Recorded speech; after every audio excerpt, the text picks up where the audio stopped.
Hello student, I am R K Jha from Mahatma Gandhi शिक्षण संस्थान। आज हम आपके लिए इस वीडियो के माध्यम से फिजिक्स का चैप्टर मोशन क्लास 9th के लिए लेके आए हैं। इस वीडियो में आज हम different types of speed time graph या different types of velocity time graph, जो कि स्पीड टाइम ग्राफ को ही हम वेलोसिटी टाइम ग्राफ करते हैं, इन बातों को देखेंगे। तो आपको दिखता होगा कि हम बोर्ड पर खाली ग्राफ बनाए हुए हैं। अगर इसको नहीं, क्योंकि जनरली क्या होता है इस चैप्टर में कि ग्राफ स्टूडेंट्स का प्रॉब्लम रह जाता है, और चूंकि जब तक हम इतना ग्राफ को नहीं समझेंगे तो मेरा प्रॉब्लम सॉल्व नहीं होगा, इसीलिए ये समझना बहुत जरूरी है। Different types of speed time graph. तो चलते हैं हम वन बाय वन करके समझते हैं। सबसे पहला केस मैंने बताया है कि ऐसा भी हो सकता है कि किसी भी ऑब्जेक्ट का स्पीड कांस्टेंट हो, मतलब वो जिस स्पीड से इनिशियली चल रहा था उसको हम 5-10 मिनट तक देखें तो उसके स्पीड में कोई चेंजिंग नहीं हुआ, मतलब उसका जो इनिशियल वेलोसिटी है वही फाइनल वेलोसिटी है। ये when the speed remains constant, तो उस केस में जो इनिशियल वेलोसिटी है वही इसका फाइनल वेलोसिटी भी है। तो उस केस में ये उस ऑब्जेक्ट का स्लोप बन जाता है और यहाँ स्लोप 0 हो जाता है। जब स्पीड टाइम ग्राफ का या वेलोसिटी टाइम ग्राफ का स्लोप जो होता है, अगर वो टाइम एक्सिस के पैरेलल हो गया तो स्लोप 0 कहलाता है। इसका मतलब उसका एक्सेलरेशन भी 0 होगा। एक्सेलरेशन 0 का मतलब ये हुआ, या स्लोप 0 का मतलब ये हुआ कि उसके v और u सेम ही है। जो इनिशियल है वही फाइनल वेलोसिटी है, और हम जानते हैं कि एक्सेलरेशन का definition rate of changing in velocity होता है। तो जब उसके वेलोसिटी में कोई चेंजिंग ही नहीं हो रहा है, इसका मतलब उसका एक्सेलरेशन 0 होगा। तो किसी भी ऑब्जेक्ट का अगर एक्सेलरेशन 0 है, इसका मतलब उसका ग्राफ आप हमेशा ऐसे बनाओगे, और 0 एक्सेलरेशन अगर किसी भी ऑब्जेक्ट का है तो स्पीड टाइम ग्राफ या वेलोसिटी टाइम ग्राफ का स्लोप जो होता है वो 0 कहलाता है, और स्लोप 0 का मतलब वो टाइम एक्सिस के पैरेलल होता है। क्लियर। दूसरा केस है कि अगर u का मतलब इनिशियल वेलोसिटी, किसी भी, देखिए सब में मैंने y एक्सिस पर स्पीड दिखाया है और x एक्सिस पर टाइम दिखाया है। पिछले वीडियो में आपने देखा है कि टाइम इंडिपेंडेंट होता है, जिसको हमेशा हम x एक्सिस पर यानी हॉरिजॉन्टल एक्सिस पर रखते हैं। अब है कि अगर किसी भी ऑब्जेक्ट का इनिशियल वेलोसिटी 0 हो और वो ग्रेजुअली इंक्रीज कर रहा है, धीरे धीरे इंक्रीज कर रहा है, तो इसका स्लोप 0, ये जो ओरिजिन होता है, ओरिजिन का मतलब 0 हो गया, यहां से ये स्टार्ट हुआ, धीरे धीरे ग्रेजुअली इंक्रीज कर रहा है, तो उसका ये स्ट्रेट लाइन बन जाता है, और ये जो लाइन है यही इसका स्लोप कहलाता है। और जब स्लोप इस तरह से स्ट्रेट लाइन बनेगा ओरिजिन से, तो उस केस में एक्सेलरेशन पॉजिटिव होगा। क्लियर। तो एक दूसरा इस तरह का भी आपको स्पीड टाइम ग्राफ या वेलोसिटी टाइम ग्राफ बन सकता है। क्लियर। अब तीसरा देखते हैं कि कोई जरूरी नहीं है कि एक्सेलरेशन पॉजिटिव होगा तो इनिशियल वेलोसिटी 0 ही होगा।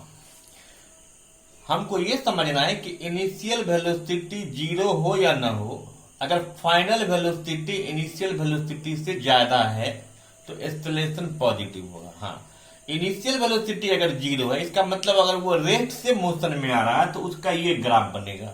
बॉडी रेस्ट में नहीं था, ऑलरेडी वो मोशन में था, कुछ टाइम के बाद अगर उसका स्पीड इंक्रीज कर रहा है, इसका मतलब u उसका इनिशियल वेलोसिटी 0 नहीं है, अदर देन 0 है, जो यहां से मूव करना शुरू किया।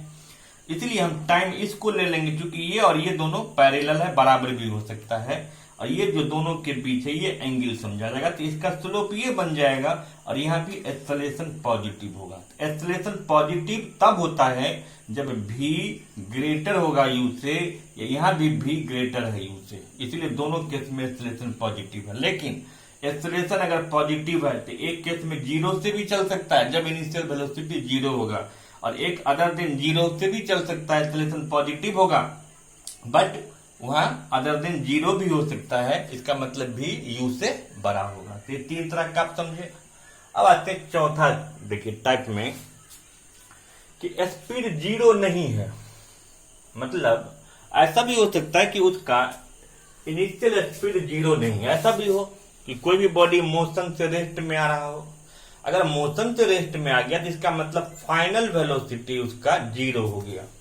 तो ये फाइनल वेलोसिटी है, ये 0 हो गया और ये इनिशियल है। तो जब कोई भी ऑब्जेक्ट का स्पीड 0 ना हो, इनिशियल स्पीड, यहां लिख दीजिए, स्पीड को आप u लिख दो कि u 0 नहीं हो और वो ग्रेजुअली डिक्रीज करता हो, तो उसका जो स्लोप बनता है वो डाउनवर्ड बनता है, और स्लोप जो है ये लाइन होगा।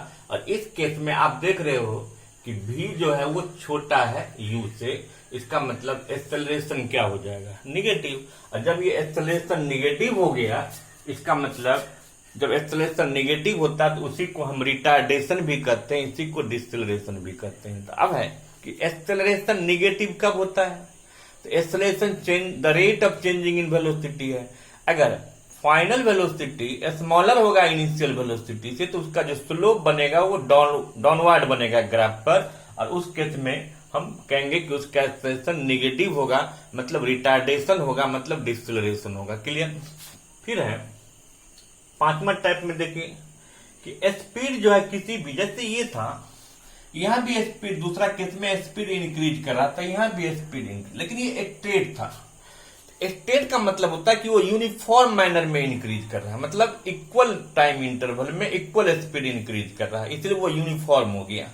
बट अगर कर्व लाइन है अपवर्ड, इसका मतलब ये हुआ कि ऑब्जेक्ट का जो स्पीड है वो नॉन यूनिफॉर्म मैनर से इंक्रीज कर रहा, तो उस केस में वो कर्व लाइन बन जाएगा। लेकिन फिर भी स्लोप जो है इसको हम लेंगे और ये स्लोप इसका पॉजिटिव कहलाएगा। फिर केस आता है ऐसा भी हो कि किसी भी मूविंग ऑब्जेक्ट का स्पीड डिक्रीज कर रहा हो, बट वो यूनिफॉर्म मैनर में नहीं, नॉन यूनिफॉर्म मैनर में करता हो, तो उसका जो स्लोप बनेगा वो इस तरह से बनेगा, डाउनवर्ड कर्व बनेगा। तो डाउनवर्ड कर्व मतलब उसका स्पीड डिक्रीज कर रहा है नॉन यूनिफॉर्म से, और अगर अपवर्ड कर्व होगा इसका मतलब नॉन यूनिफॉर्म है बट वो इंक्रीज कर रहा है। तो ये 6 केस हो गए। अब 7वां केस में देखिए, एक अजीब टाइप का आपको दिखता होगा, कर्व लाइन है। इसका मतलब ये हुआ कि पहले किसी भी, ऐसा भी हो सकता है कि थोड़ा देर ऑब्जेक्ट का स्पीड क्या हुआ, इंक्रीज किया, फिर क्या हुआ, डिक्रीज किया, फिर क्या हुआ, इंक्रीज किया, फिर क्या हुआ, डिक्रीज किया। ये जो अपवर्ड लाइन है ये बता रहा है इंक्रीज, फिर ये क्या हुआ, डिक्रीज, फिर ये इंक्रीज, फिर डिक्रीज, फिर इंक्रीज। जब तक ये इंक्रीज है तब तक एक्सेलरेशन पॉजिटिव है। इस लाइन में इसका फिर ये रिटार्डेशन में है, इसमें एक्सेलरेशन में है, इसमें रिटार्डेशन में, इसमें एक्सेलरेशन है। तो अपवर्ड जब होता है तो हम समझ जाएंगे कि एक्सेलरेशन पॉजिटिव होगा, डाउनवर्ड जब होगा तो इसका मतलब उसका एक्सेलरेशन निगेटिव होगा। अब ये 8वां है, तो when speed increase in step wise manner, इसका मतलब पहले क्या हुआ कि थोड़ा देर स्ट्रेट रहा, यूनिफॉर्म रहा, उसके स्पीड में कोई चेंजिंग नहीं आया, फिर अचानक बढ़ गया, फिर कांस्टेंट हो गया। तो अगर मान लीजिए वो स्टेप वाइज मैनर में, इसका मतलब कुछ देर तक क्या होता है, कांस्टेंट एक्सेलरेशन रहता है, अचानक फिर बढ़ जाता है, फिर कांस्टेंट एक्सेलरेशन रहता है, फिर बढ़ता है, तो वो एक जस्ट लाइक एक अप स्टेयर की तरह बनेगा। तो उसको हम कहते हैं स्टेप वाइज मैनर। तो इस तरह से ये 8 ही केस होते हैं स्पीड टाइम ग्राफ। और स्पीड टाइम ग्राफ से हम क्या क्या कैलकुलेट कर सकते हैं। तो स्पीड टाइम ग्राफ से अब जब स्पीड टाइम ग्राफ है तो निश्चित है उसमें आपको u दिया होगा, इनिशियल वेलोसिटी दिया होगा, फाइनल वेलोसिटी दिया होगा, टाइम टेकन दिया होगा, तो आप ए निकाल सकते हो। ए पॉजिटिव भी आ सकता है, 0 भी आ सकता है, निगेटिव भी आ सकता है। निगेटिव का मतलब जानते हैं कि उसका स्पीड ग्रेजुअली डिक्रीज कर रहा था, जिसको हम डिसेलरेशन भी कह सकते हैं, इवन हम उसको रिटार्डेशन भी कह सकते हैं। तो इस तरह से स्पीड टाइम ग्राफ या वेलोसिटी टाइम ग्राफ जो है वो 8 तरह के होते हैं। तो पहला क्या था, जब किसी भी, तो हम कह सकते हैं when the speed remains constant. दूसरा व्हेन u 0 हो एंड इट इंक्रीज ग्रेजुअली, इस तरह का ग्राफ बनेगा। व्हेन u 0 नहीं हो बट इट इंक्रीज ग्रेजुअली।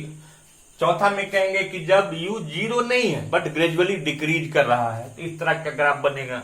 जब speed increase non uniform manner से करेगा तो इस तरह से कर्व लाइन बनेगा। When the speed decrease non uniform तो डाउनवर्ड कर्व बनेगा। And when speed increase and decrease alternate manner से, अगर पहले एक बार इंक्रीज करेगा फिर डिक्रीज करेगा तो इस तरह का ग्राफ बनेगा।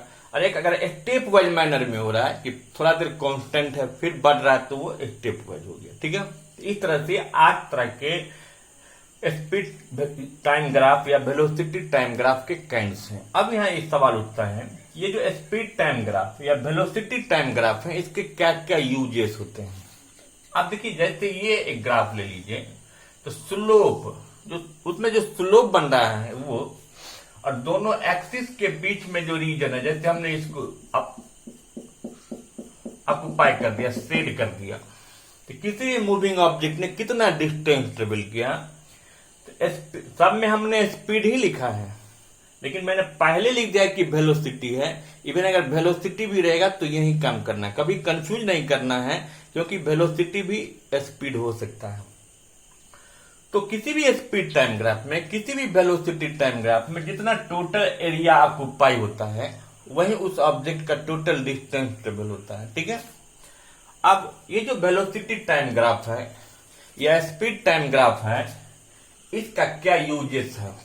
तो अभी देखिए 3 यूजेस मैंने लिखा है, इसको मैं हाईलाइट कर दिया यहाँ, कि to determine the speed of any point at any point, मतलब किसी भी मूविंग ऑब्जेक्ट का किसी भी पॉइंट पर किसी भी टाइम इंटरवल में आप उसका स्पीड पता कर सकते हो या वेलोसिटी पता कर सकते हो।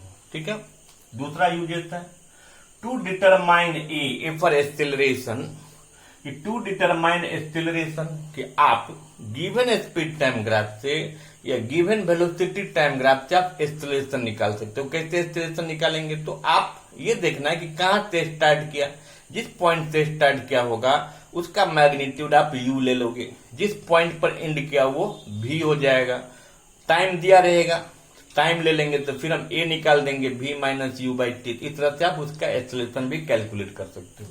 फिर है to determine total distance travel, उस पीरियड ऑफ ऑब्जर्वेशन के लिए उस ऑब्जेक्ट ने टोटल कितना डिस्टेंस ट्रेवल किया, ये हमको पता करना है। तो दोनों एक्सिस पर जो पॉइंट होगा, एक स्पीड एक्सिस पर और एक टाइम एक्सिस पर जो पॉइंट होगा, तो दोनों के बीच में स्लोप बनता होगा। तो स्लोप का जो लाइन होगा और दोनों एक्सिस के बीच का जो जोन होगा, उसके बीच में जो भी फिगर बनेगा, क्लोज फिगर, उस क्लोज फिगर का जो टोटल एरिया होगा वही उस ऑब्जेक्ट का डिस्टेंस ट्रेवल होगा। तो हम ये भी याद रखेंगे कि स्पीड टाइम ग्राफ में और वेलोसिटी टाइम ग्राफ में जितना टोटल एरिया ऑक्युपाइड होता है, वो टोटल एरिया ऑक्युपाइड हमको डिस्टेंस ट्रेवल देता है। तो आप इस वीडियो को देख के different types of speed time graph या different type of velocity time graph कितने तरह के होते हैं, एक्सेलरेशन कैसे कैलकुलेट करेंगे, स्पीड टाइम ग्राफ या वेलोसिटी टाइम ग्राफ के क्या यूजेस हैं, आप इसको देखेंगे तो आपको समझ में आ जाएगा। फिर हम जब अगली वीडियो बनाएंगे तो फिर अगले वीडियो में इसके बाद के जो टॉपिक्स हैं फिर उसको लेके आएंगे, और आप इसको अच्छे से देखिए, फिर इसको समझिए। Thank you.